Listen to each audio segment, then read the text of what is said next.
पटना के गांधी मैदान में 15 अगस्त के मौके पर मुख्यमंत्री नीतीश कुमार ने झंडोत्तोलन करते हुए स्वतंत्रता दिवस समारोह की शुरुआत की और फिर मंच से कई अहम घोषणाएं की। उन्होंने कहा कि अब बिहार की सभी राज्य स्तरीय प्रतियोगी परीक्षाओं की प्रारंभिक परीक्षा का शुल्क केवल 100 रुपए होगा और मुख्य परीक्षा पूरी तरह मुफ्त होगी ताकि युवाओं पर आर्थिक बोझ कम हो।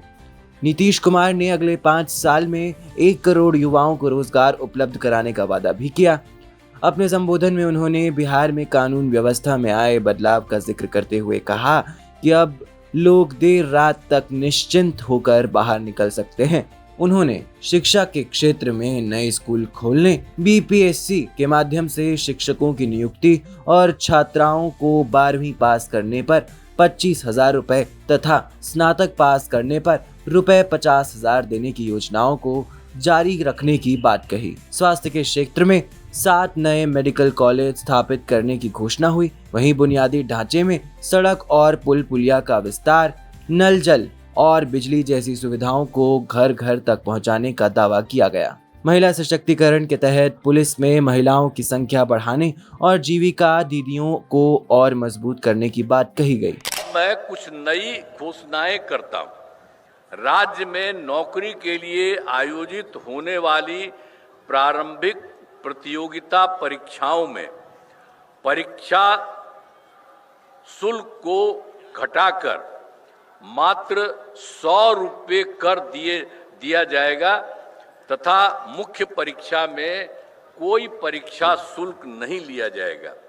और दूसरी बात और किया जा रहा है, बिहार में नए उद्योग लगाने के लिए विशेष सहायता दी जाएगी और इसके अंतर्गत कैपिटल सब्सिडी, ब्याज सब्सिडी तथा जीएसडी के लिए दिए जाने वाले प्रोत्साहन राशि को दोगुना किया जाएगा।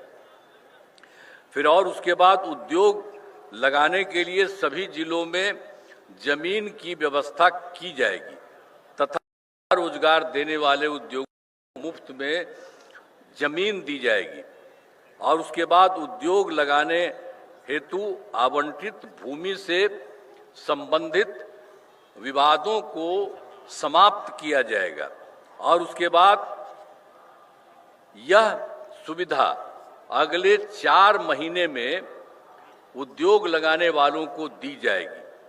और उसका तीसरे नंबर पर भी काम राज्य के 7 जिलों क्रमशः किशनगंज, कटिहार, रोहतास, शिवहर, लखीसराय, शेखपुरा, अरवल में नए मेडिकल कॉलेज अस्पताल, पहले तो हम बता रहे थे कि 7 के लिए भी हम लोग बचा हुआ उसके लिए करेंगे, तो उसके बारे में फिर बता दे रहे हैं आपको कि 7 जिलों में किशनगंज, कटिहार, रोहतास, शिवहर, लखीसराय, शेखपुरा और अरवल में नए मेडिकल कॉलेज में अस्पताल खोले जाएंगे।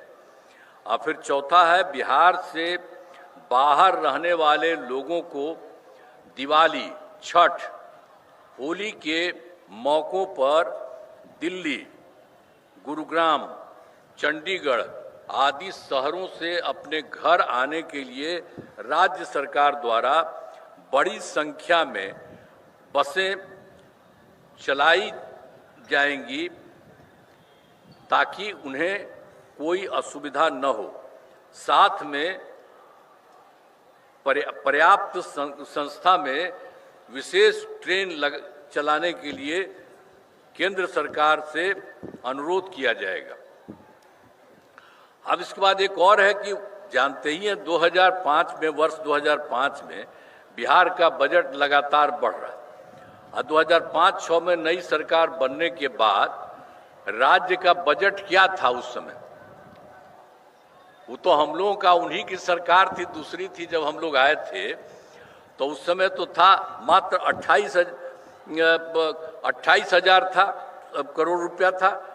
लेकिन उसके बाद 6 में फिर हम लोगों का सब कुछ 6 में चला तो 6-7 में बढ़ा करके 37,000 करोड़ रुपए किया गया। तो शुरू हम लोगों ने किया और हर साल लगातार बढ़ाते गए और अब इतना बढ़ गया है कि इस बार 3,16,000 करोड़ रुपए से अधिक हो गया। शहर में स्वतंत्रता दिवस पर कई सरकारी इमारतें तिरंगे की रोशनी से सजाई गई और समारोह का सीधा प्रसारण पटना भर में लगे बड़े स्क्रीन पर किया गया। नीतीश कुमार ने इस मौके पर सामाजिक सौहार्द, शिक्षा, स्वास्थ्य, रोजगार और सुरक्षा को बिहार के विकास की बुनियाद बताते हुए राज्य को एक दिशा देने का संकल्प दोहराया। Bureau report, PPM times.